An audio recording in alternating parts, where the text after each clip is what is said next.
So it's a known saying that when life gives you lemons, you make lemonade, right? Well, life gave me a lot of lemons. And in the past, I refused to make the lemonade. But eventually, with the stockpile of lemon that I keep getting, spoiling on my hands, I had to start making the lemonade. And to be honest with you, I love lemonade. Well, at least I learned to. Now, forgiveness is something people love to talk a lot about. If somebody wrongs you in life, you're supposed to forgive them, right? That's what everybody say. That is the mature thing to do. Some part of me think that is just people telling you that so you won't act the fool. But that's besides the point. But as we're talking about forgiveness, here's a question that most people do ask themselves. Can you forgive yourself? And if you're saying, I'm watching this right now saying, really ask this Pajit talking about, but first to begin with, I'm not from India, I've never been to India. But if you're thinking that I'm saying, well, I don't have anything to forgive myself for, well, congratulations, you better than the rest of us. What you could do is like the video and I'll see you in the next one. But for the people that are willing to stay and listen to what I'm saying, forgiving ourselves is one of the hardest things that you'll ever have to do. And it's not just for the things that we did wrong. Sometimes it's for the things that we had the ability to do, but didn't do it. And the strange thing about guilt is sometimes it does show up for years. It is just sit dormant in the background. And it is be slowly shaping how you live your life without you even realizing it. And the crazy part is sometimes the thing that you can't forgive yourself for is something that you didn't even realize was controlling you. And that is why a lot of people already click off the video. Because they think they have nothing to forgive themselves for, right? They think nothing affecting them in that way.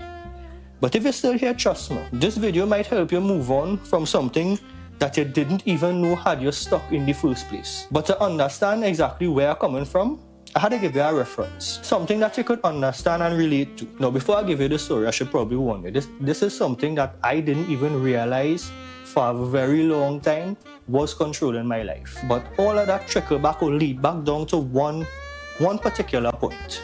One small moment, one decision that I made that took maybe about 5 seconds. But again, with the story, many years ago, I lost a very close friend to me while we were teenagers. I'm not just saying this because she's somebody who I love dearly, but she was the most genuinely kind person I have ever met. The kind of person that the world needs more of. The day before she died, there was a moment, a small moment, one of those everyday decisions. You know, the things that you don't think twice about. It's just another part of the day. It was a Friday and I had the opportunity after about a 4 to 6 hour chemo session to go home for the weekend. I was literally released from prison. And the only thing in my mind was to get home. I had the opportunity to just walk in for 5 seconds and say, hi, how are you doing? But instead I just head home. Nothing dramatic, nothing out of the ordinary. It was just another day. You had your ups, you had your downs inside it. On the next day, the Saturday, I received a call from her grandmother saying that she passed away. From that moment on, without even me realizing it, that decision, that tiny decision that I made on that Friday, would live with me from that point on forever. For years, I punished myself for that single moment. And it's not because I believe I caused her death in any way, but because it was the only thing that I actually had control over, my actions. That was the one moment that I could have done something different. And I lived with that guilt for years, thinking about what could have been. What if I had walked in that room? What could I have said to her? What could I have done differently in that moment? And what that moment would have been like if I had made the decision to walk in instead of going home. And slowly that guilt started to spread through every crevice of my being, my body, like another case of cancer again. It made me question my friendships. It made me question my relationships with my family. It made me question my relationship I had with my girlfriend at the time. And it boiled down to a point where it made me start to question my relationship with God. And for a long time, I became a militant atheist. Every social media post, every debate, every discussion, any interaction I had with another human being was me expressing my anger and trying to disprove God. But if I'm being completely honest with you, it really never was about me not believing in God, more so as it was me angry at God for the fact that I waste a time like me still here while the angel on earth, who was my friend, had to die. And I just here, stuck, wallowing in my self-pity for the last 10 years, for the last decade. And to punish myself for surviving, I started living life like I was already dead. Like both of us died that day.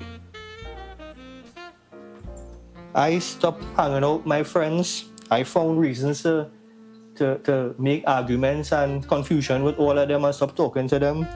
I pushed the relationship I was in to the breaking point, losing the love of my life. I constantly rejected invitation at family gatherings, at social events. I used to insult people who were trying to help me. And involuntarily, without my knowing, became a recluse. Hiding from our world, I believed that I didn't belong to anymore, that I didn't deserve to be a part of anymore. And it's not because I felt like I was responsible for her death. Again, it felt like I was responsible for the one thing that I had control over, which was my actions. And I failed. And instead of facing that reality, I opted to double down on it again and again and again, over and over, trying to shield myself from actually feeling the emotions that came with that. And then one day something hit me. A thought crossed my mind that I never allowed myself to think about, because my whole depression was based around her dying and her not being here while I was here. So my whole mental fortitude or my whole mental capacity was focused on me being here and her not being here. But then I asked myself a very simple question, something that I should have asked myself a long time ago.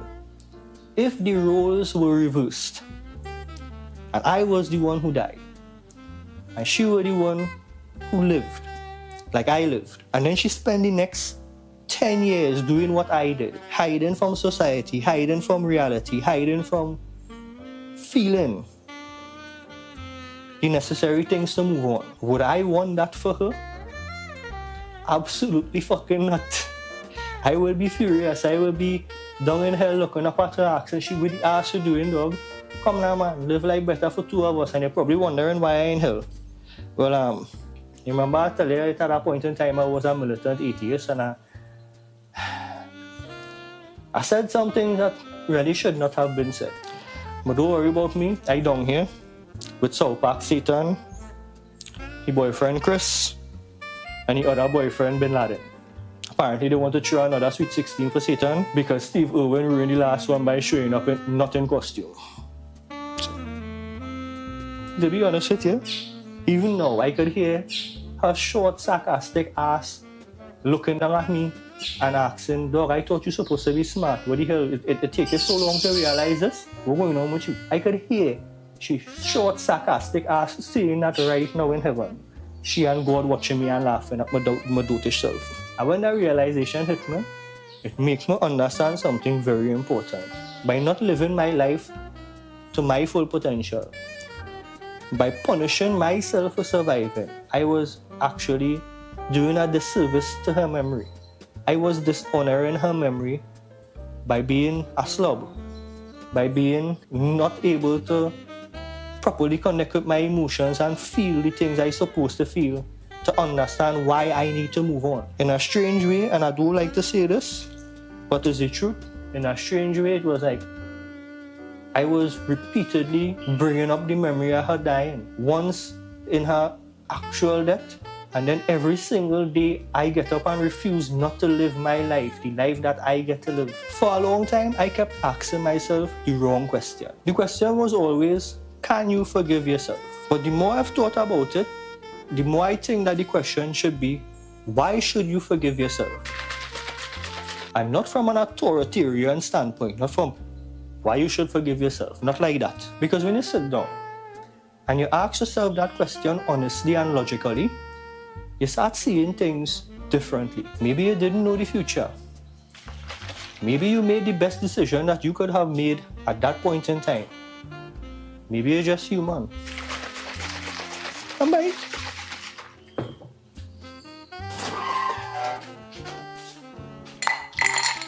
Am I fully there yet? If I'm being 100% honest with you, no. I'd say like 60 to 75% of the way there on a good day.